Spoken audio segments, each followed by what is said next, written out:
The classic. Just discovered the classic emotional turned somewhat physical affair by my wife of 10 years. She spent inordinate amounts of time with very good married guy friend, who is available most weekdays due to his type of job, part of a couple we know. Have been to one another's homes, kids in common, etc. Classic. Wife got very emotionally dependent, then to flirting, heavy flirting, then turned to kissing at times, slightly more physical once. But apparently nothing physical. Not that it matters.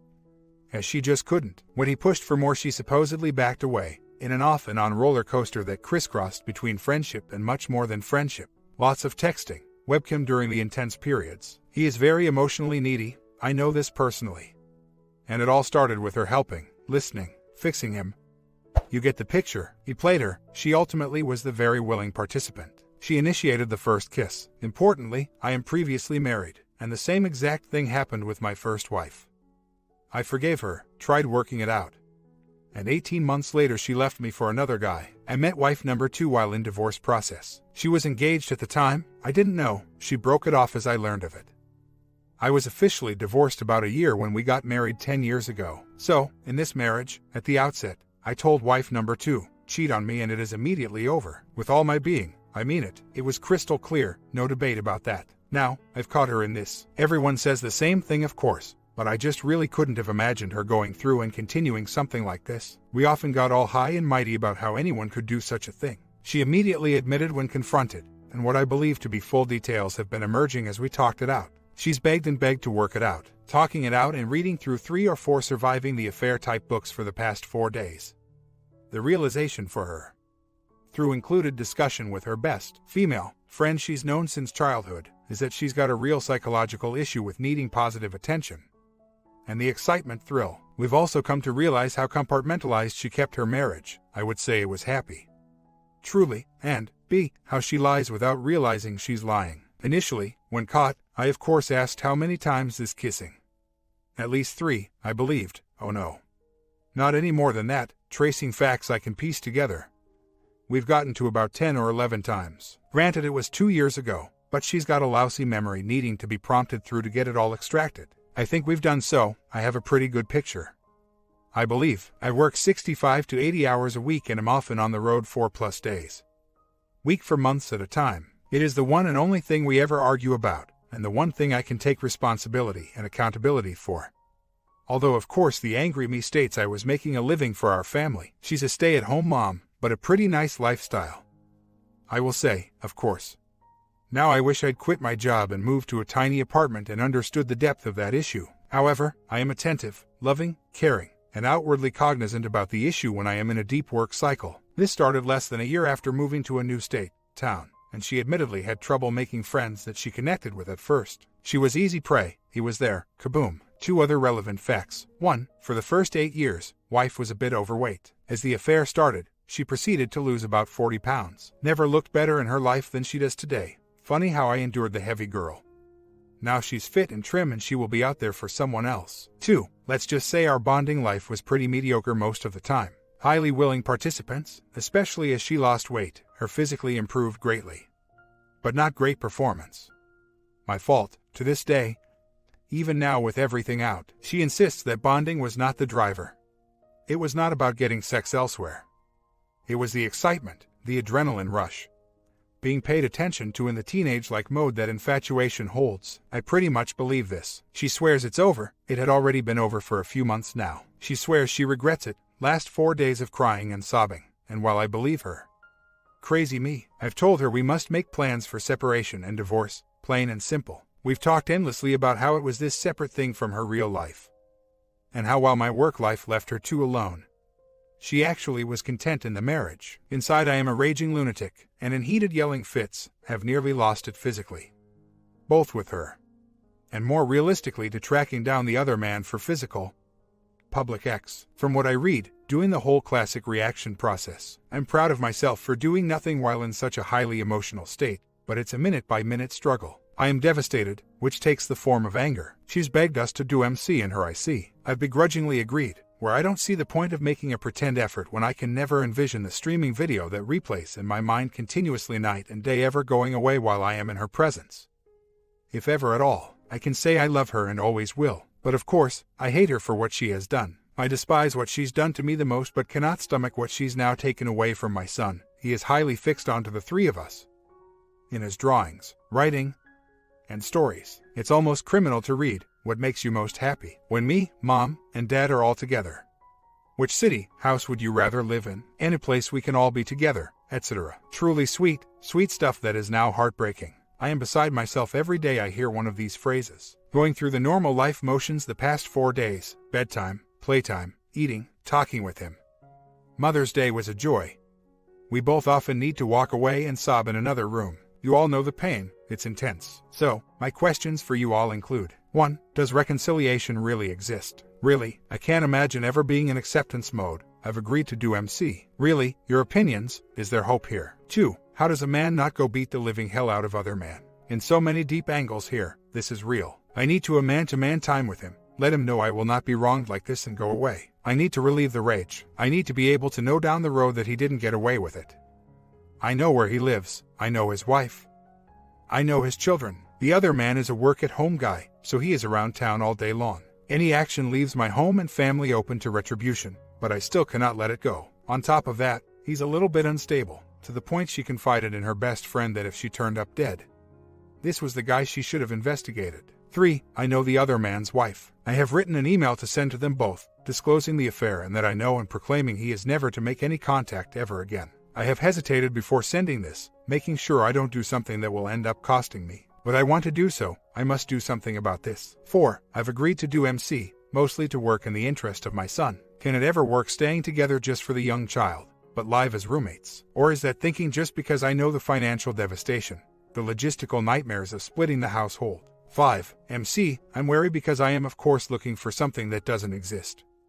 And erase the memory button. I understand working through a process, but I do not believe I could give this year of working on what she and I both perceive to be mostly her neediness issues. I'm looking for a switch to go off, some big breakthrough, where I can then make a final decision that she's changed and is worth sticking with. But I really cannot envision that. So, have I already sabotaged MC? 6. I'm having a hard time with the fact that she knew my rule, given my prior divorce experience, and did it anyway. There's plenty of material about doesn't it make you weak to take her back after such a thing. Oddly, because she knows I loved her enormously. I could see that in the first 24 hours after D-Day. She really believed deep down that I'd get to a point that I was willing to forgive and work it out. We quickly have gotten her to understand the baseline is 99% I am leaving, not there's an option that I am staying. I saw this perspective in her, and frankly I resent it, feeding the rage inside even more. This is a real struggle for me. For those who have forgiven and moved on, how does one reconcile the weakness and not feel like you are doing exactly the behavior that led her astray in the first place? I do not claim to know this didn't go full sex. I'll never know. I will say once confronted, she revealed intricate details of texting, and was almost disappointed when she found out I didn't have all her prior texts printed out waiting to validate her story. First MC session today to me was way less helpful than 4 days and nights of talking and reading and talking more. But I suppose day 1 MC is more interview, fact collection than anything. We scheduled a double session for WED. This will be telling me on my hopes for that process. Funny thin, I read something here regarding polygraphs and told her I was having her take one. She didn't blink an eye and agreed to do so. I think I may line one up. Wonder what they cost. She does continue to beg forgiveness, working at it, and staying together. I just don't know. Seems unanimous on sending email to the other man's wife. How does a man control the rage? Seriously. On D-Day she gave me all access to cell, FB, email. I demanded once, and she picked up the phone and called Verizon to request 2 years of text history. Plus, they don't have it. They say by law they delete. She did get 3 months of records, not the physical texts, just numbers and times. All validated her story. The whole angle of feeling weak to even consider, much less work at reconciling, is a really big deal to me too. Where's my pride, after all? My self-respect, manhood, buried somewhere in the heart I spilled all over the floor. You can't choose both. On one hand, if R can be worked out, the result seems like it can actually be phenomenal. Maybe better than it was when the affair happened. Better than it was on D-Day and the whole affair had been over and things were actually pretty good, given that you've been shocked into reawakening, with onus on both sides to really work at it. On the other hand, even working toward R takes such an unbelievable leap of faith that has now been broken. I just don't know that I can do it. Rewarding her for cheating by not throwing her out and working at it is already eating at me. and we've only been to initial MC sessions. It's still the right thing to do, but damn, I do not want to turn into a full-time permanent detective in my own home forever. I'd rather walk away now than live like that for the long term. Of course, with this all raw, I'm all over it, and at this point there's no contact. It's down the road with life back to being somewhat semi-normal. Eventually I do have to go back to work. That will haunt me. It is just so incredibly ironic that once you've discovered the affair, you, the wrong spouse, now have to decide if you trust her. I gave the first wife a chance after her first EA. 18 months later, she left for a different guy, and I have to say, as I type this, it sure sounds pathetic. Current wife is remorseful. She had already ended the EA, PIA before being caught, and is committed, and asking for my commitment as well, to working on the marriage, to come out on a better side. MC has already shown us the laundry list of her issues. Adopted, alcoholic father, deceased mother who was her best friend, lifelong weight issues. And she knows we, needs to work them out, let her love herself more fully before she can love anyone else fully. She states she now realizes her chase of the high for attention has probably pushed away me. The only person other than her mother that truly loved her for who she was. Then we get too deep into unconditional love dialogue. Not sure that exists in marriage, only in parent-child love. Question is, can I wait to see what comes out the other side of the process? Comments, you have been bitten twice, now, how are you ever going to really trust her again? What is to keep her from doing this again? She dumped a fiancé, and she cheated on you. So she does the heavy lifting now. So what? What about 5 years from now? Will you walk away then? If then, why not no? You have been cheated on. How many times do you need to go down with a sinking ship? I may sound like a precursor of doom and pushing for you to leave. What I do know, if you stay, you will not have a great wonderful life. It may be satisfactory, but I am willing to bet it will not be as good as if you were single, out on your own, having an enjoyable time, for eventually, if single, you will go back to a good life. I am sorry, but if you stay, a good part of your life will be lived in misery. It's just the way it is. Why, you may ask? Because you have a subconscious, and it won't leave you alone, especially with her there in front of you. She is the trigger, but you already know all of this, don't you? You have already been there. OP responds, I also needed to hear this, as to why I'd consider it, not concluded in any way. You are right, my ability to completely trust anyone again, ever, is completely gone. In a warped sense, then, perhaps I'm better off with this understood and out in the open, with someone on the other side working to overcompensate for that, rather than making it another person's issue that they cannot possibly understand nor do anything about. Further, I can now reserve a piece of me and always up and leave if she stops working at it. I'm not satisfied with where it is, or cannot tolerate the depth or frequency of the subconscious misery. We've discussed a contract for me to try for take your fair share of assets and go, or we try and you slip up in any way, to my discretion, and you get nothing. She says she'd sign that agreement. I don't know. I suppose there's the two sides of me being weighed. I'm trying to take time, sort it through, MC, and give the attempt a fair shot. Rightly or wrongly, part of my must include action regarding the OM. There is no option where I simply take the high road and let it go. The thing I'm stuck about is having no good options for dealing with the OM before. Unless I decide I'm out and leave, then it's game on. And I'm comfortable with any and all carnage I leave, but meanwhile, during the attempt, on the one hand I don't want to go to behind bars for him senseless. On the other, telling his wife obviously then leaves my family, home vulnerable to actions he may pursue. He is slightly unstable. He works at home.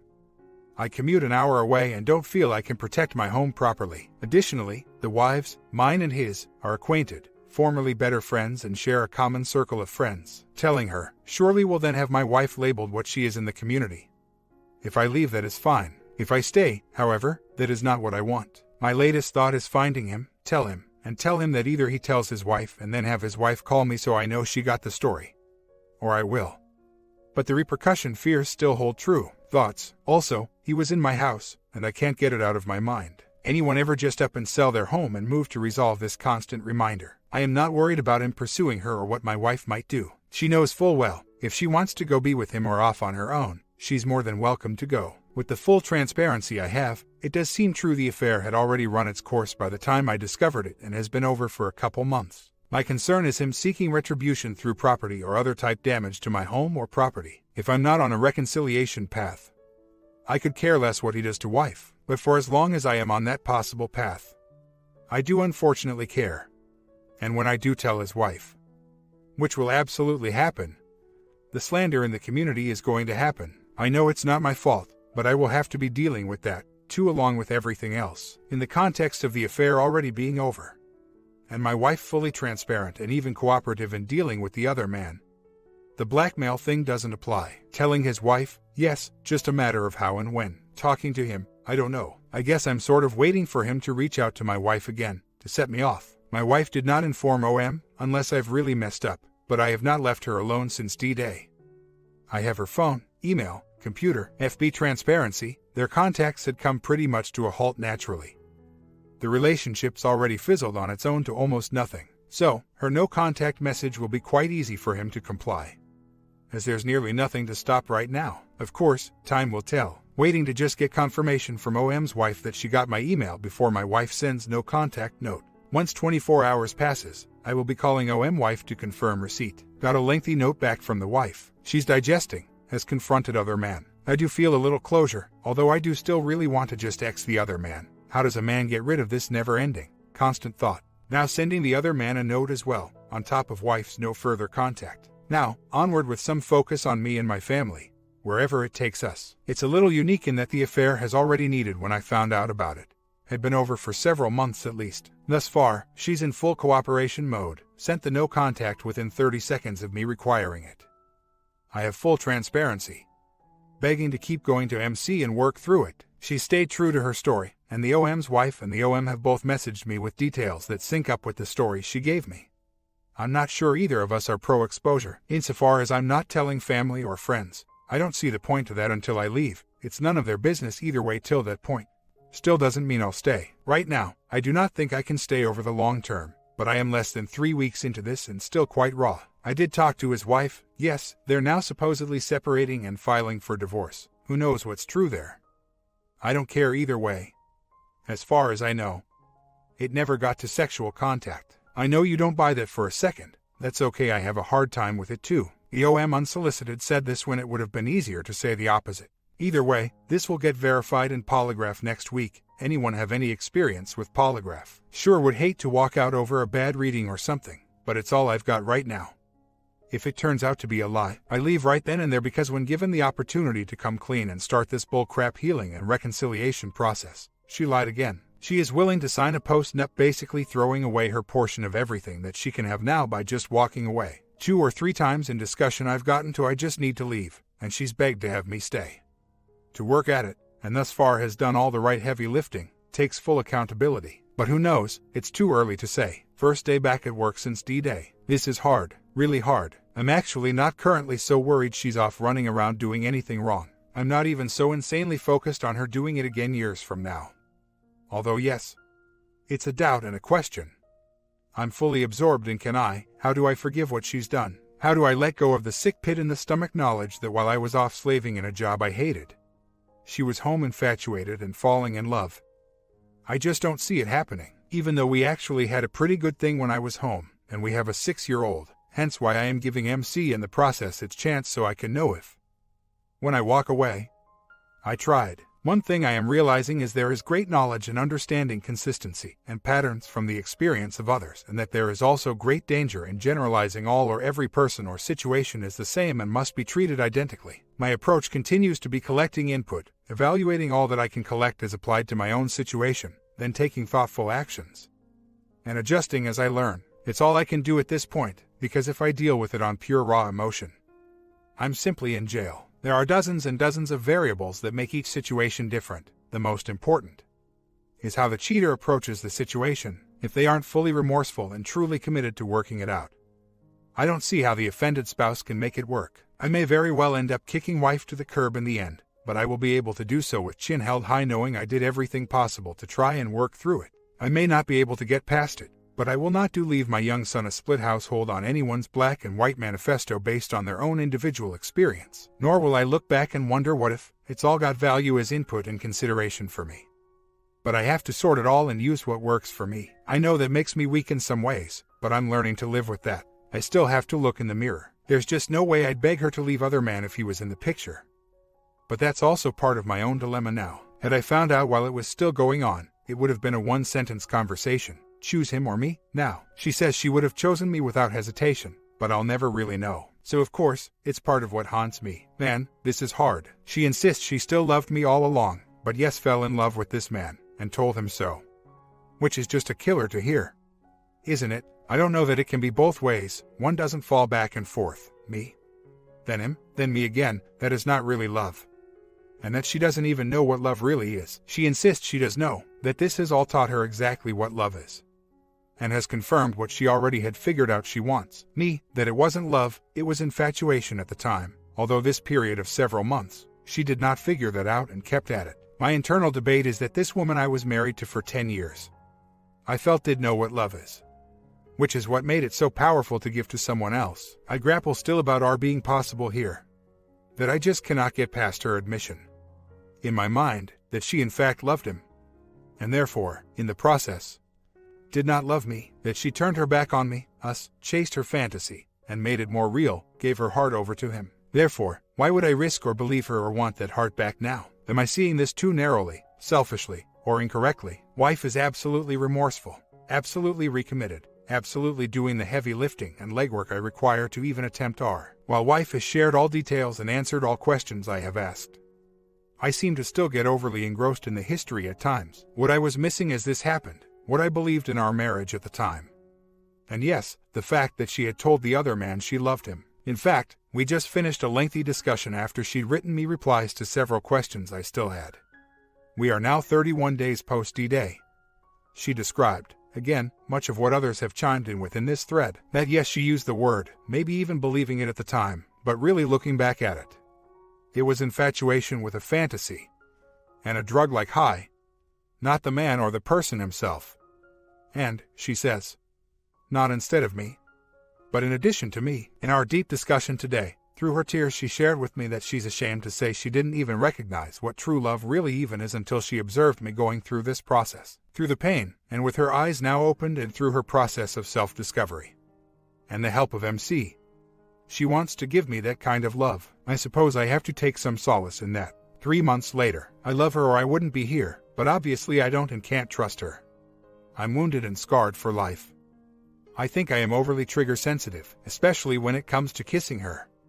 It never fails to enter my mind that she did this with other man, when in fact before her I was the one more into kissing than she was. Now, she's more into it. I do not feel she's faking, lying, or acting about this. Again, the sex is better than it ever was before. We're more open and giving and exploratory. Of course, I do not want that to stop progressing, but mentally I'm wary and have even conveyed I do not want to give any false hope or message that this is all going to be okay because the bonding is good. I'm concerned because my feelings, despite her doing everything right by the book for a WW looking for successful, aren't totally there deeply enough for what I know I'm capable, and held for her before, and now I'm wondering if they ever will return to a level I need. And, or, do I need that level for a successful, happy marriage? I want this, to be clear, but not sure I can have it with her or anyone. I know I'm setting up for the believers to fire away. I probably need to hear it all. I of course worry there's more to reveal, but very much do not believe there is. Trickle truth at D-Day, 6-month EA, turned into an on-again, off-again P as they tried to be just friends. I know the guy, and when he's also said it was non-sexual when he could have said it was just to be hurtful. Yes, I'm grieving, half a year later. Long story short, caught my WW after her affair had already needed. Have tried for the past 9+ months to work at R but not feeling it's going to work out. So, we're going to trial separation, possibly advance to formal legal separation or D. 2 issues for me now, logically, are that 1, she has not worked since 3 years before our 7-year-old son was born, and 2, I make a good income but am classically resentful of handing over half, or more, of my paycheck to her to live the lifestyle to which she's become accustomed while I go live in a cardboard box somewhere. I want to provide for my son, no questions asked, but in the process, if I am being honest, I am then going to be providing far more to her than I am comfortable with, especially given that she caused this all through her cheating, although I guess most laws, including here in New York, adultery doesn't impact settlement terms. Anyway, I know next step is to seek legal help, but before I get there, I'm wondering what to expect for my own mental preparation. I am aware of the 17% child support expectation. No problem there, although I am still confused on how you pay that percent of gross income from your net income. She then gets 30% of my gross income on top of that since she will be primary physical custody, also to be paid from my net income, She will then be entitled to much more than half of my take-home pay. Is that how it works? Not to sound unreasonable or vindictive or disrespect stay-at-home mom, but it just seems so unfair. She's not worked outside the home, provided no income. Yes, her home services have great value.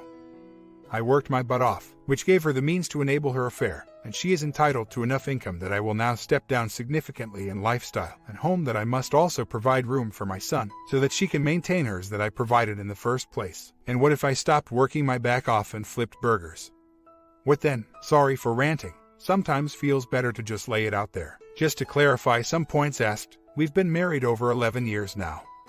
With my work, travel schedule, it makes more sense for her to maintain primary physical custody, equal joint legal custody, and she'll work part-time so as to minimize the disruption in his life. She is early 40s. She'd like to keep the house if I were paying for it, but I am sure even on my food salary we can't reasonably afford that no matter how we split the money. But she has virtually no current income, which is where I understand she is entitled to a significant portion of my current income for her maintenance on top of child support. The one thing we are not debating in any way is maintaining what is best for our son in every way possible, and not using custody.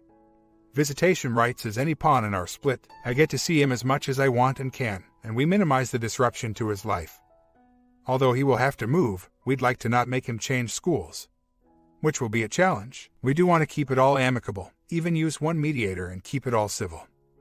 I just want to be mentally prepared for what I am going to hear as to what she is entitled to so that I don't flip out on the spot. I don't want to make any lawyer rich in this process.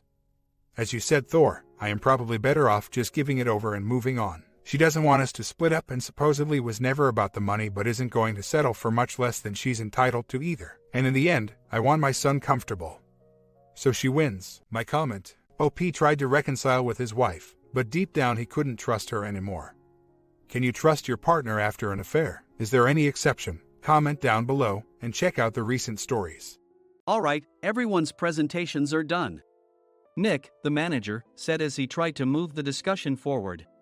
Excuse me, I haven't. I recently found out something. Nick interrupted me and began to speak. There's apparently someone in this department who didn't graduate high school and is just a part-timer. Meetings should be for employees only. Absolutely right. His lackey, Mike, of course, agreed with Nick. I'm leaving. After leaving the meeting room, I started to shut down my computer. I noticed that an email had arrived, not in my personal inbox, but in the company's shared email. Thinking, there's no point in speaking up, no one will listen, I went home quietly. The next day, I heard a commotion from Nick's desk. He was staring at his computer screen, his face pale. Nick? Is something wrong? Mike looked at the screen with him. And he turned even paler than Nick. Why is he so angry? Knowing the reason for Mike's distress, I thought to myself, serves them right. My name is Adam. My mother passed away when I was in the 9th grade, and I was raised by my father. Well, you could hardly call it being raised. After my mother passed, my father changed. He drowned his sorrows in alcohol, and though he still went to work, he squandered our living expenses on horse racing. Because of that, I had to start working part-time as soon as I entered high school. Every month, I went to the convenience store with bills in hand that couldn't be auto-deducted from my father's account. Even though I endured it because I didn't want to be alone, I reached my limit in my second year of high school and dropped out. I found a live-in job at a distant inn. Thank you for everything. The day I left home, my father, still staring at the TV, spoke. Take care. That was our last conversation. Back then, 18 wasn't the age of majority, so I needed my father's permission to work, and I couldn't hide my place of employment. Yet, my father never visited me even once. I kept working just to survive, and before I knew it, I was 42. Years of hard work paid off, and I was transferred to the headquarters. I was thrilled to be recognized by the company, as I thought I'd be working in the field until retirement due to my lack of formal education. Listen up. Our work can change the future of our employees. Don't drag us down. On my first day after the transfer, Nick, dressed in an expensive suit, spoke sternly. There was a reason for this. Our inn was located in a prominent tourist destination, known so well that everyone in the state could sing its commercial jingle. At its peak, we had 5 locations within the state. But that was long ago. Due to financial difficulties and aging facilities, only the place where I had worked for many years and the original establishment remained. I was prepared to lose my job anytime, but now there was a glimmer of hope. With the rise of social media, the tourist area where the inn was located started gaining attention again. Depending on how hard the sales department, where I was transferred, worked, we could either thrive or be forced to give up this prime location to the new hotel chains continuously popping up. For Nick, who had switched careers from another industry to strengthen our sales, this was a battle he couldn't afford to lose. I understood why he had to be strict. "I will do my best." Nick sneered at my enthusiastic declaration. "Did you not hear what I said?" "I'm sorry." I thought I was listening carefully. Out of habit from years of customer service, I apologized reflexively, though I had no idea what had offended him. Someone was watching me with a smirk. In this department, there are those who are expected to excel and those who have been shoved here because they have nowhere else to go. You are the latter. It was Mike, the section chief. He's 7 years younger, at 35. But he was called to headquarters much earlier than I was and had been moving around within the headquarters ever since. I'm not jealous, but I can't accept that he's my boss. Graduating from a prestigious university, he has an unusually high pride and caused many problems as a newbie, making things very difficult for me when I was the front desk leader. When I found out Mike was transferred to the sales department a month before me, I was disheartened. Mike is right. With just a middle school diploma, there's not much you can do. Don't even think about achieving results. As if I didn't exist, Nick remarked, "I'm thirsty." Mike eagerly ran to the coffee maker. It seems Mike is Nick's lackey. I regretted being happy about my transfer to headquarters, wishing I had stayed on site forever. Send a direct mail to every company on this list by the end of the day. Nick only assigned me tasks that even a new graduate could handle. What? There are over 1,000 companies. You want me to send to all of them by today? Yes, if you and your fellow misfits split the work, even those with nowhere else to go should finish by today. I glanced at the employees typing away expressionlessly. They were worn out from customer service, only thinking about leaving on time, or were women reassigned after having children, with zero motivation for work. Even Sam, a new graduate from the same university as Mike, who was supposed to be among the expected achievers, had no enthusiasm for the job, having joined the company wanting to do customer service. "I don't care what they say, I plan to quit anytime," he said. Only Nick and Mike were highly motivated, making all the decisions between the two of them. I originally only wanted to work at the inn to survive and had no particular attachment to this job. I swallowed my words, thinking I had no right to reprimand them. About a month after the transfer, Nick told us with a frustrated look. To commemorate the 50th anniversary, we've decided to create a plan exclusive for one group per day. Originally, Mike and I were supposed to come up with it, but our president, Mr. Thompson, insists on hearing everyone's opinions.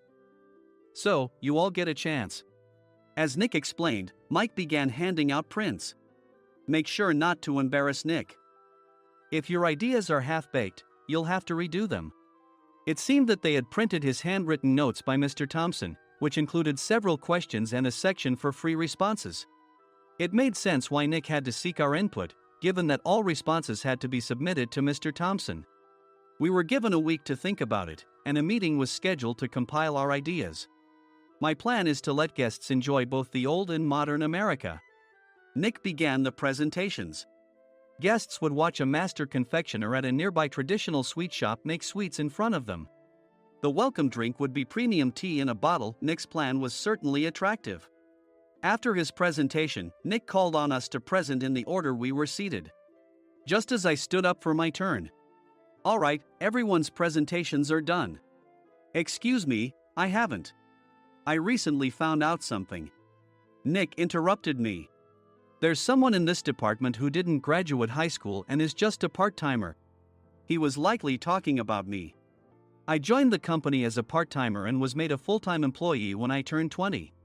That was 20 years ago, so Nick and Mike probably had no chance to know until recently. Meetings should be for employees only.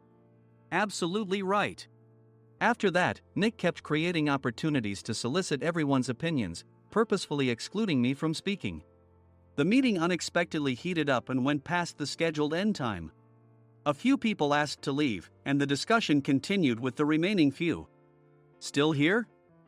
Normally, you'd leave in that situation.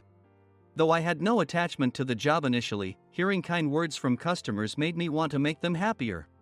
For someone like me, with nowhere to go, the inn was my home and customer service was my life. I felt pathetic about my current self. I'm leaving. I left the conference room and started shutting down my computer. I noticed an email had arrived, not in my personal inbox, but in the company's shared email. Thinking no one would listen to what I had to say anyway, I quietly went home. The next day, while preparing the DM as instructed, I heard a commotion from Nick's desk. In his haste to stand up, he hit his knee on the desk. He stared at his computer screen, his face pale. "Nick? What's wrong?"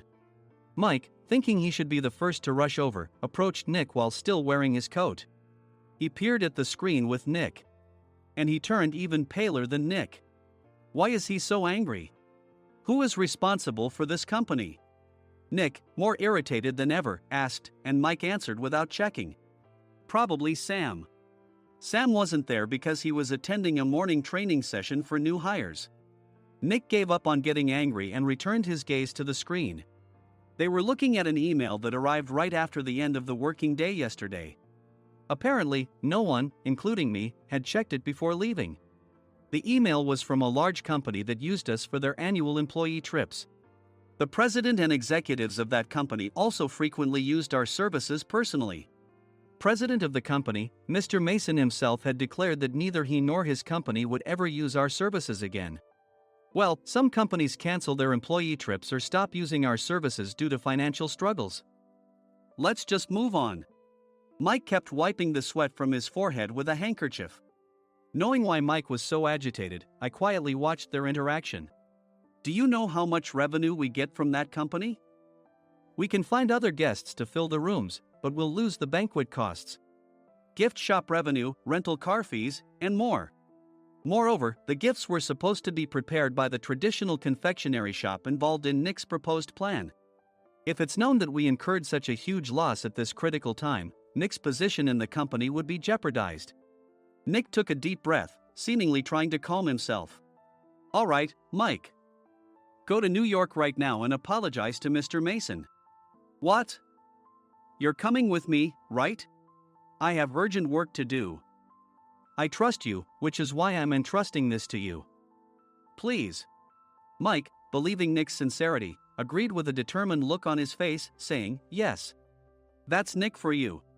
Even if Mike went to apologize, Nick would shift all the blame onto him if the client didn't change their mind. Well, it was Mike's fault to begin with, so it served him right. About 3 hours later, Sam answered a call from somewhere and repeatedly apologized, saying, I'm very sorry. Everyone watched to see what was happening. After ending the call, he informed Nick with a weary tone. When Mike arrived at the client's company, he only made things worse, further infuriating Mr. Mason. He was demanding, get his boss here immediately. It was no wonder Sam was exhausted, dealing with such a call right after returning from training. What is that idiot doing? All right, Adam, you're coming with me. If sacrificing Mike didn't work, then I must be next. Normally, I'd want to refuse at all costs, but I saw an opportunity in this situation. If I can be of assistance, I'd be happy to join you. I obediently followed Nick, and we flew to New York. When we introduced ourselves at the reception, it became clear how serious the situation was. As the receptionist personally escorted us to the president's office. Angry voices leaked through the door, making both Nick and me uneasy. Excuse me. I'm Nick, the supervisor. I understand my subordinate has caused you trouble, and I deeply apologize. Nick, with his experience in the corporate world, knew enough to offer an apology before excuses. However, his customer service skills left much to be desired. I sighed as I saw Mike trembling like a small dog in the corner of the room. What kind of training are you giving your subordinates? Mr. Mason glared at Nick with a red face. The intensity of his gaze made even Nick take a step back. Regrettably, I joined this company only 2 years ago and was unaware of Mike's issues. I should have identified his shortcomings sooner. Indeed. I should have realized sooner. No sensible person would come to apologize and then give a lengthy presentation on the drawbacks of not using their in. Nick froze, his mouth slightly open. Suspecting the worst, I picked up the documents that had fallen to the floor. It seemed Mike hastily prepared these documents on the plane, listing the disadvantages.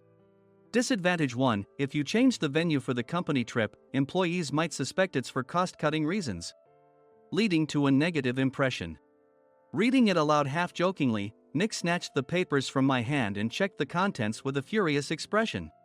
Among the stack of documents was a receipt from a nearby convenience store's copy machine. I felt a pang of dread, hoping he hadn't shown the receipt as well. What do you think he said when I asked what kind of nerve he had to do this?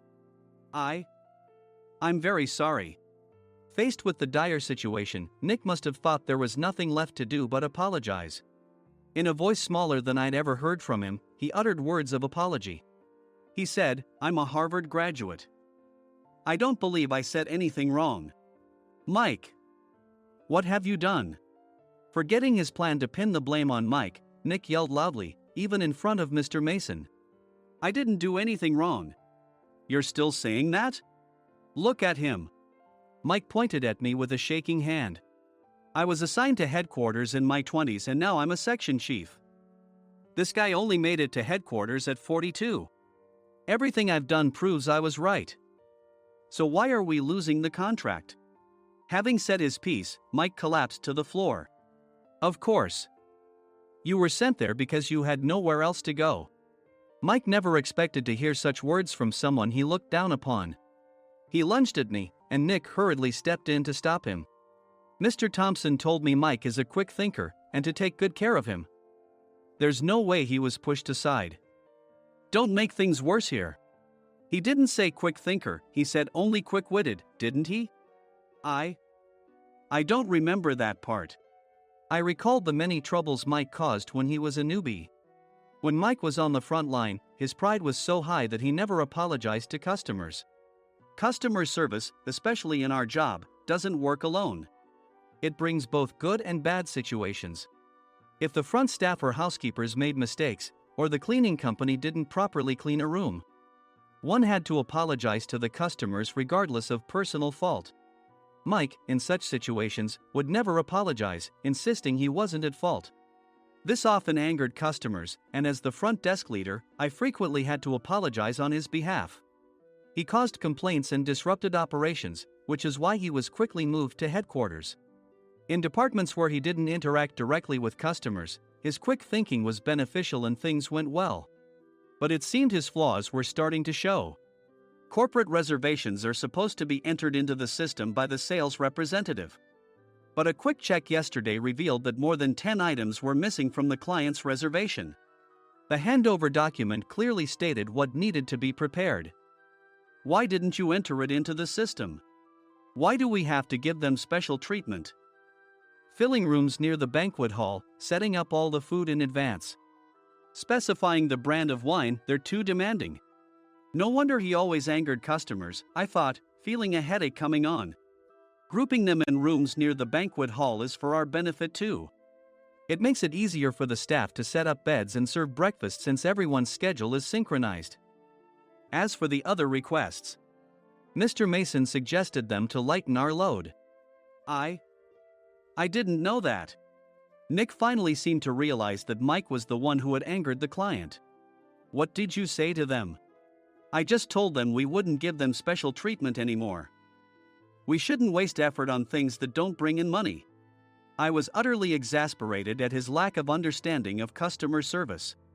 Of course, we shouldn't comply with unreasonable demands. But carrying over successful practices from past stays makes customers feel remembered and enhances their experience. Good memories encourage repeat visits. That's part of our job. I looked down at Mike, who was sitting on the floor. In our job, nothing is a waste. Mr. Thompson likely moved you to the sales department, hoping you'd finally understand this. How do you think he feels now that you've failed to meet his expectations? Mike, tears in his eyes, fled the president's office. I was amazed he still hadn't apologized. You have it tough, Adam. It's okay, we're all employees of the same company. I deeply apologize for this disrespectful incident. Especially after all the care you've shown us. If it weren't for you, Adam, I really would have stopped staying here. When I heard you were moving to the sales department, I was willing to reconsider if you handled it. Seeing us talk so amicably, Nick's face contorted. Do you two know each other? Adam's service is excellent. I always requested him specifically. Normally, we don't accept specific staff requests, but we made an exception for Mr. Mason, adjusting my shifts accordingly. He had personally stayed at our hotel just before my transfer, and during casual conversation, I mentioned, I'm moving to the sales department soon. If I hadn't told him then, things could have been much worse. Please continue to take care of us. I look forward to it. On the return flight, Nick awkwardly offered me a can of beer. It's still working hours. Of course, I had no intention of forgiving him for a single beer. Nick might try to pin everything on Mike and avoid any consequences. While pondering this, a startling fact came to light. Nick, the tea bottles for the plan have arrived. I handed Nick a bottle labeled with our inn's name. They look good. What are you talking about? These are plastic bottles. I had assumed we would use the trendy, high-end bottling tea. But what arrived were ordinary plastic bottles of tea with customized labels. The only unique aspect was the label, which had the inn's name, making it look customized. Upon further investigation, I discovered that a substantial amount of money was set to be paid to the tea company. It was priced like bottling tea. Does this plastic bottle really cost $100 each? The tea inside is specially blended for us. The extra cost is for that. Wouldn't it be better to use another tea company?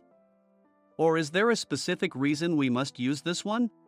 As Nick continued to make excuses, I showed him a printed email. I informed the tea company's president, Mr. Mitchell, that we discovered irregular payments and he confessed. He said you two were high school classmates and planned to split the extra money. That idiot. Why did he confess? That's not important. You should worry about yourself, this could turn into a police matter. Opening the bottle cap, I suggested. How about calming down with this tea? It supposedly has a relaxing effect. Nick drank the tea frantically. In the following days, decisions were made about their fates. Mike was reassigned to the General Affairs Department, with no chance of transfer or promotion, as per Mr. Thompson's orders. As for Nick, since the payment to the tea company hadn't yet been made, he narrowly avoided legal trouble. Instead, he was encouraged to leave the company, and to avoid further complications, Nick submitted his resignation. Rumor has it that connections between HR departments have made it difficult for him to find new employment. Even though it was good to have those two gone, something unexpected happened in the sales department. Everyone became motivated and united in refining the 50th anniversary plan. In the end, my plan was adopted. We collaborated with the Tourist Information Center to provide personalized guides. The plan, tailored to the number of guests, was truly special for the 50th anniversary. Hey, is Adam's family coming to stay? I immediately booked that special plan for my family. Sam noticed it on the reservation list and quickly picked up on it. Yes, I'm inviting my father. That's great. I might invite my parents too. I lacked the courage to face my father just as Adam. But here, with the confidence Mr. Mason praised, I felt ready. The 50th anniversary plan was a perfect opportunity to reconnect with my father.